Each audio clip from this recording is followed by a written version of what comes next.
For decades, Stevie Nicks and Lindsey Buckingham's love story has been one of rock's greatest legends, a tale of passion, betrayal, and haunting music that shaped the very soul of Fleetwood Mac. But now, at 76, Stevie Nicks has finally broken her silence, revealing what she truly felt during those turbulent years, and why she could no longer stand the man she once loved more than anyone. Their chemistry was electric, their voices intertwined like fate itself. Together, they created some of the most iconic songs of the 20th century: Landslide, Dreams, and Go Your Own Way, songs born from heartbreak and defiance. Yet behind the stage lights and platinum records was a relationship unraveling in front of millions. In her recent reflections, Stevie described those years as both magical and unbearable. She spoke of how Lindsey's brilliance inspired her, but his anger and control nearly broke her spirit. "I loved him," she said, "but I couldn't stand the person he became." For years, she carried the weight of their breakup while being forced to perform the songs that told their story, standing just feet away from the man who shattered her heart. As the years passed, time never truly healed the wounds between them. When Stevie finally opened up about the pain, her words revealed a truth that fans never fully understood: that love and resentment had danced side by side throughout their careers. What she confessed wasn't just about Lindsey Buckingham. It was about survival, forgiveness, and the cost of living your art in front of the world. Long before Fleetwood Mac became a global phenomenon, Stevie Nicks and Lindsey Buckingham were just two young dreamers chasing music and love. They met as teenagers in California, two creative souls drawn together by melody and ambition. From the moment they sang together, something undeniable happened. Their harmonies clicked effortlessly, as though fate itself had paired them. "When Lindsey and I sang," Stevie once said, "it felt like magic. We didn't even have to try. Our voices just knew each other. But that magic came with intensity. They fell in love quickly, deeply, and dangerously. In the early 1970s, they were inseparable, partners in both music and life. They moved in together, wrote songs together, and struggled through the same financial hardships while dreaming of making it big. The two eventually formed a duo called Buckingham Nicks and released an album in 1973. While the record didn't sell well, it caught the attention of Mick Fleetwood, who later invited them to join his struggling British blues band, Fleetwood Mac. That invitation would change their lives forever. When Stevie and Lindsey joined Fleetwood Mac in 1975, the band transformed overnight. Their first album together produced hits like Rhiannon and Say You Love Me, turning the group into rock superstars. But behind the glittering success, cracks had already begun to form in their relationship. Stevie's star was rising rapidly. She had become the mysterious, magnetic frontwoman everyone adored. Lindsey, however, began to feel overshadowed. As Stevie's confidence grew, so did Lindsey's resentment. Loretta Swit once said of the MASH cast, "Fame can test the best of people." The same was true for Stevie and Lindsey. The endless touring, the pressure, and the fame created an emotional storm that their love could not withstand. "We were kids thrown into chaos," Stevie later recalled. "It was beautiful and tragic all at once." The breaking point came during the recording of Rumours, one of the greatest albums in rock history and one of the most painful experiences of Stevie's life. The band was falling apart personally, but soaring musically. Stevie and Lindsey had officially broken up, yet they were forced to work together every day, singing love songs written about their own heartbreak. "I would go into the studio, sing a song about him, and he'd be right there, producing it," she said. It was agony. Songs like Dreams and Go Your Own Way became musical letters between them. Raw, emotional confrontations turned into timeless hits. Stevie's haunting lyrics about freedom and resilience clashed with Lindsey's biting lines about betrayal. The world danced to their pain, unaware of how real it truly was. Despite the tension, their creative connection never faltered. They made each other better, but also destroyed each other in the process. Stevie later admitted that part of her still loved him during those years, even when the relationship had turned toxic. "He understood me in ways no one else ever could," she said softly. but he also hurt me in ways no one else ever did. As Rumours topped charts and won awards, the emotional cost became unbearable. Stevie often escaped into her songwriting, pouring her grief into lyrics that would later define her solo career. I was living two lives, she reflected. On stage, I was powerful. Off stage, I was broken. What began as a once-in-a-lifetime love story had transformed into a creative battlefield. They couldn't live together, but they couldn't let each other go either. And as Stevie would later admit, that tension, that endless push and pull, would haunt both of them for decades to come. By 1976, Fleetwood Mac was at the height of its fame, but inside the recording studio, emotions were breaking apart faster than the music could hold them together. Stevie Nicks and Lindsey Buckingham were no longer lovers. They were rivals, creative forces trapped in the same storm. And that storm became the foundation of Rumours, one of the most successful and most emotionally devastating albums in history. Every lyric, every note was soaked in heartbreak. The band members were all going through personal chaos. John and Christine McVie's marriage had fallen apart. Mick Fleetwood was enduring a divorce of his own. And Stevie and Lindsey's relationship had imploded in front of everyone. Yet somehow, all that pain turned into art. Stevie once called Rumours a diary of broken hearts, and she wasn't exaggerating. In interviews, she admitted that recording Dreams, her haunting response to Lindsey's angry anthem, Go Your Own Way, was one of the hardest moments of her life. He was singing about me right there in the studio, she recalled. I had to stand there, listen to every word, and then go into the booth and sing my side of the story. The tension was so thick that the band often recorded separately to avoid confrontation. But the chemistry between Stevie and Lindsey was undeniable, even when they could barely speak to each other. Stevie described those sessions as both exhilarating and excruciating. We were making magic, she said, but it was killing us inside. Lindsey poured his bitterness into his guitar, creating some of his most powerful riffs, while Stevie transformed her heartbreak into ethereal poetry. Together, their pain became immortal, but the emotional warfare didn't end when the music stopped. Offstage, things were just as turbulent. Lindsey's controlling nature clashed with Stevie's growing independence. He wanted her to stay grounded, but she was evolving, finding her own voice, her own power. He didn't like the woman I was becoming, she confessed years later. He wanted the girl who needed him, but that girl was gone. The band's success only made things worse. They were suddenly global superstars, performing songs about their own shattered love night after night. Fans saw the chemistry and passion, unaware of the heartbreak happening in real time. Stevie said performing Silver Springs, the song she wrote about their breakup that was cut from the original Rumours album, was especially painful. It was my way of saying everything I couldn't say to his face, she revealed. It was a goodbye wrapped in melody. Behind the glamour of sold-out tours and awards, Stevie was struggling privately. She began turning to substances to cope with exhaustion and emotional pain. The endless cycle of fame, pressure, and unresolved feelings for Lindsey took its toll.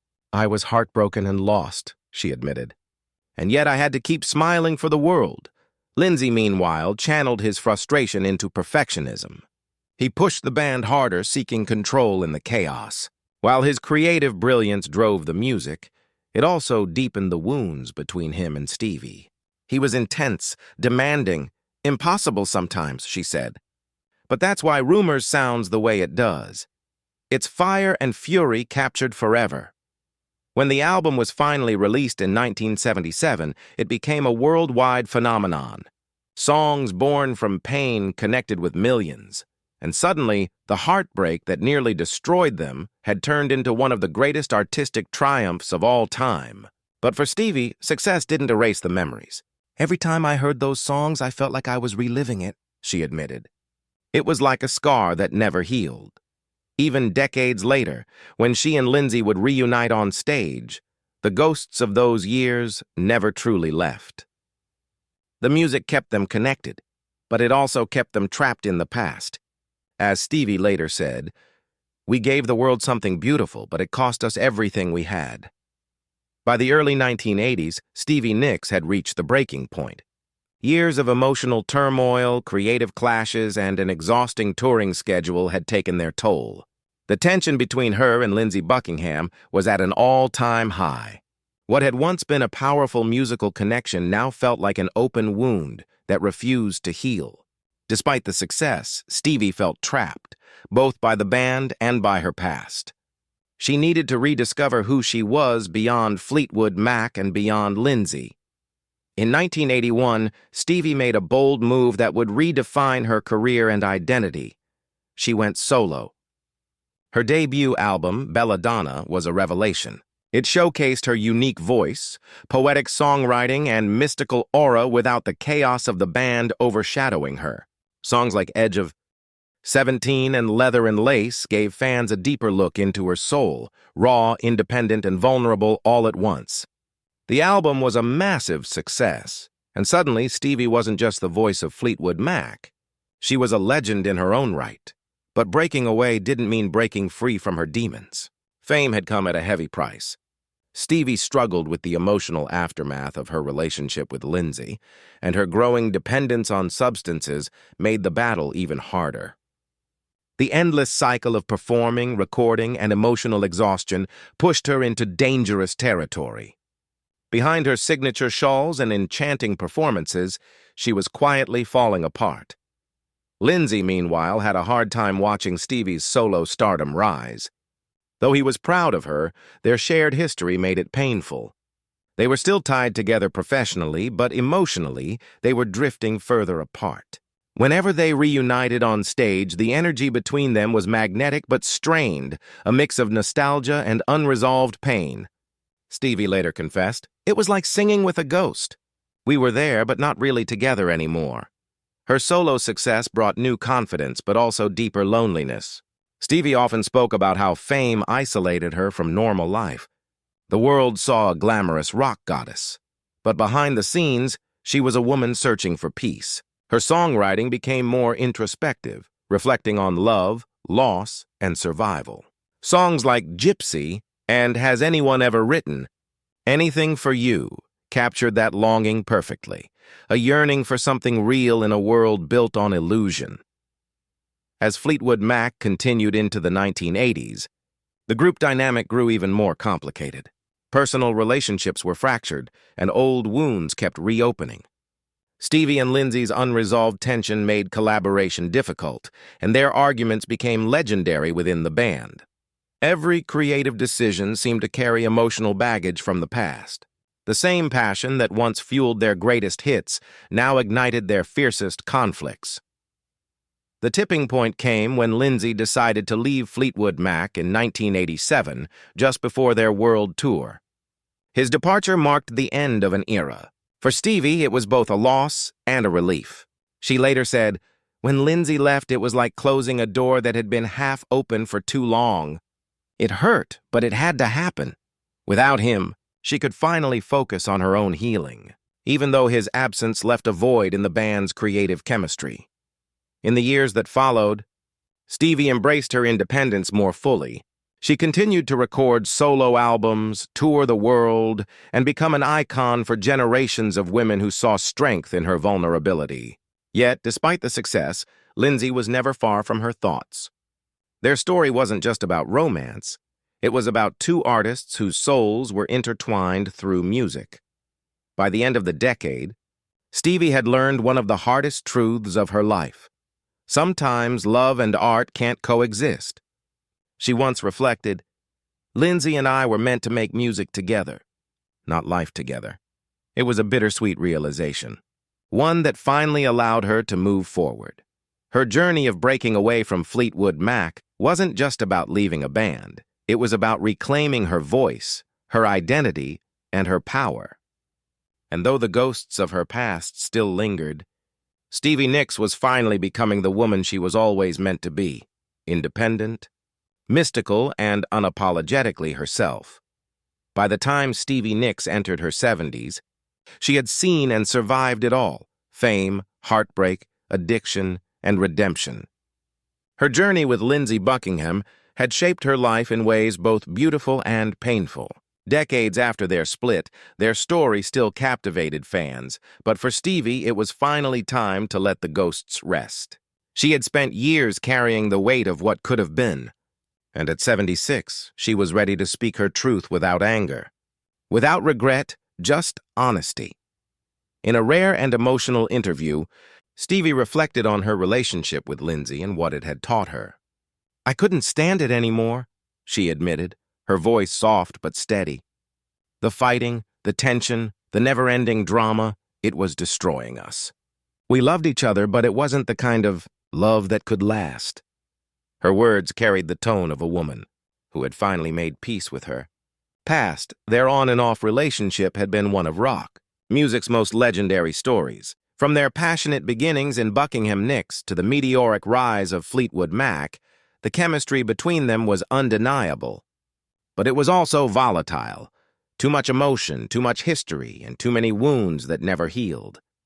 Still, through it all, they created music that would outlive them both. Songs like Silver Springs and Go Your Own Way weren't just hits, they were confessions, diary entries written in melody. When Lindsey left Fleetwood Mac for good in 2018, it marked a quiet end to one of music's most complex partnerships. There were no public fights this time, no bitterness, just a sense of finality. Stevie described it as a chapter closing itself, adding, "I'll always love what we created together, but I can't live in that world anymore." For her, it was liberation. For fans, it was heartbreaking. In her later years, Stevie focused on finding balance, a sense of calm that fame had stolen from her long ago. She became deeply protective of her peace and her privacy. While she continued to perform, she was more selective about her appearances, choosing projects that brought her joy rather than pressure. She poured her energy into mentoring younger artists, reminding them to guard their spirit as fiercely as their talent. Away from the spotlight, Stevie embraced a quieter life. She often spoke about her love of writing poetry and spending time with close friends, cherishing the little moments she used to overlook during her busiest years. She never married, and though she never had children, she found fulfillment in her music and in the deep emotional connection she shared with her fans. "They're my family," she once said. "They've been with me through everything." As time passed, the bitterness between her and Lindsey softened into understanding. In a touching moment, Stevie revealed that she had written him a letter, one she never sent, thanking him for everything, the music, the memories, and even the heartbreak. "Without him," she said, "I wouldn't be who I am today." It was her way of closing a wound that had once defined her. Today, Stevie Nicks stands as one of the last true icons of her generation, a woman who turned pain into poetry and heartbreak into art. She continues to inspire millions with her resilience and honesty. Her story is not just one of fame, but of survival, a reminder that even in the darkest moments, healing is possible. Looking back, Stevie admits that her greatest lesson came not from success, but from heartbreak. "You can love someone with your whole soul," she said, "and still know they're not meant to stay." That realization freed her, allowing her to live with grace instead of grief. At 76, Stevie Nicks isn't just a rock legend, she's a symbol of strength, independence, and the kind of beauty that only comes from surviving life's storms. And though the memories of Lindsey will always live in her songs, she no longer sings them in sorrow. She sings them in gratitude for the love, the lessons, and the life that made her who she is.